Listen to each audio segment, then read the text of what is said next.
I was standing beneath the skylight in the main hall, the sound of my shoes striking polished stone echoing too loudly in a space meant for celebration.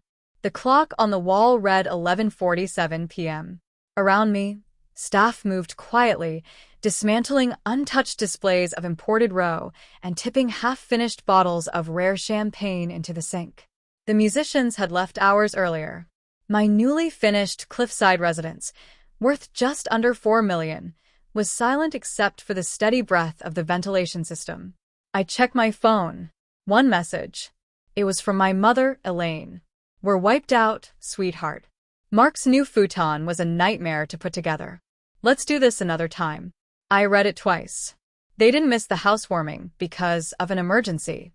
They missed it because assembling bargain furniture for my younger brother mattered more than acknowledging what I had built. My heart didn't race. Panic, to me, has always felt like bad programming. I turned to the catering manager and said calmly, "That's all for tonight. You can head out." My voice was steady, detached, the tone you use when you finally accept that an investment has failed. I walked alone through the west corridor. This place, glass, steel, and air suspended above the sea, was meant to be a milestone. I designed it with them in mind. Guest rooms insulated for my father's fragile sleep. Cabinets stocked with the exact herbal tea my mother swore she couldn't live without. I thought if I built something magnificent enough, I'd finally earn my seat. But as my footsteps echoed back at me, it landed. I wasn't royalty here. I was alone. Silence in a house this large isn't soothing. It's oppressive. It presses inward, reminding you of the distance between who you became and who you were trying to be for them. I hadn't built a home. I'd built a monument to wanting approval. Outside, waves slammed against the cliffs below, a violent rhythm like a heartbeat the house lacked. Everything felt curated for people who preferred mess and noise. I opened social media, needing something concrete. And there it was, posted less than an hour earlier. A photo of my parents, Daniel and Elaine, sitting cross-legged on the floor of a cramped upscale apartment. Grease-stained pizza boxes on a designer table. My brother, Mark, front and center in a hoodie, laughing without restraint. My father's arm wrapped around him, pride glowing on his face in a way I had never seen directed at me. Not when I sold my first company. Not when I bought this place. The caption read, "First night in the new place. Priorities matter." The word priorities burned. I stood surrounded by clean lines, expensive florals, and flawless quiet. They were surrounded by cardboard boxes, cheap food, and affection. It hit me then, they didn't resent my success. They were threatened by it. My independence forced them to confront their limits. Mark's dependency made them feel needed. My competence made them feel irrelevant. I caught my reflection in the glass, tailored silk, perfect posture. I looked like something carved, not alive. "All right," I said softly. This wasn't sadness. Sadness assumes something precious was lost. This was information. A final, undeniable data point confirming that emotionally, this relationship returned nothing. I opened my home security app and found their profiles. I had given them unrestricted access just the day before. My thumb hovered over delete. Not yet. Removing access was too subtle. If they chose Mark, that was fine. But they would understand the cost. I shut down the lights in the West Wing and went to my office. When the laptop opened, its glow filled the room. I wasn't reviewing corporate numbers. I was looking at the family cloud account. Years of synced financial records my father never bothered to protect. He said he was bad with tech. He wasn't.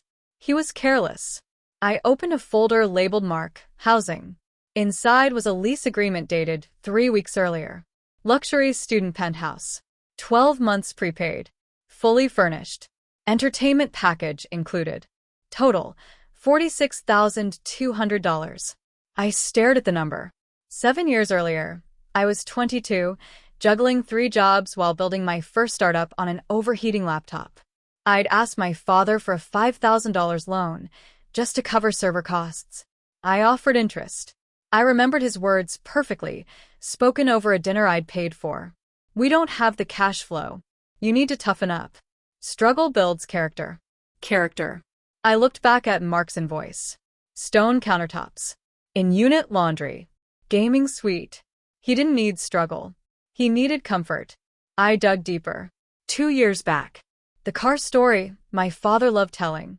How he helped me get my first decent vehicle. The records showed the truth. He co-signed, yes, but 6 months later, when his trading account collapsed, he called me in a panic. I wired him money. I paid off the car entirely to remove his name. I covered his mortgage for 3 months. He never paid me back. Never acknowledged it. He rewrote the narrative, so he was the hero. I leaned back, the chair cool against my skin. For years, I thought I was failing as a daughter. That if I achieved enough, they'd finally be proud. But the numbers told the truth. I wasn't family. I was infrastructure. Mark was the investment. I was the utility. You don't nurture a power source. You drain it. My success didn't uplift them. It exposed them. I closed the folder and opened public records. If they could drop that kind of money while claiming hardship, where was it coming from? 2 days later, I made my move, not with confrontation but visibility. I posted a 1-minute, high-resolution video tour of the guest wing online. No emotional captions. Just facts. Square footage. Ocean views. Fully furnished. It exploded. And at 4:09 p.m., my phone buzzed. A text from my father. That guest wing. Fully set up? I might need somewhere to stay for a bit. Things are complicated. Send the gate code. I'll come by tonight. He wasn't asking. He was claiming. I didn't respond. I took a screenshot and opened my contacts. I scrolled to Maya. Maya wasn't just my closest friend. She was deeply embedded in high-end real estate. She knew who was selling quietly and who was about to lose everything. She answered immediately. I saw the video, she said. That place is unreal. I'm not celebrating, I replied. I need you to run a title search. My parents' house. She didn't ask why. 10 minutes later, she called back. Her voice had changed. There's a lien, she said. A big one. Private lender. $250,000. My chest tightened. And she continued. There's a notice of sale. Filed 3 days ago. Foreclosure auction next Tuesday. They weren't visiting. They were homeless. My security system chimed. Motion detected at main gate. I pulled up the feed. My father's SUV sat at the entrance, rear sagging under the weight of everything they owned. They thought I'd open the gate. I didn't feel fear. I felt clarity. I activated the intercom, but kept my mic muted. She'll let us in, my father said confidently. She always does. I turned the mic on. State your business. He froze, then forced a smile. We were nearby. Thought we'd surprise you. You don't live nearby, I said calmly. And you didn't bring wine. You brought your life. Silence. I know about the loan, I continued. I know about the foreclosure. You're not guests. You're looking for refuge. He snapped. I'm your father. You owe me. I owe you nothing, I replied. And you're not coming in. I ended the audio. Disabled their access. Logged the interaction. As the SUV slowly reversed down the drive, I didn't feel guilt. I felt free. For the first time, the house didn't feel empty. It felt mine.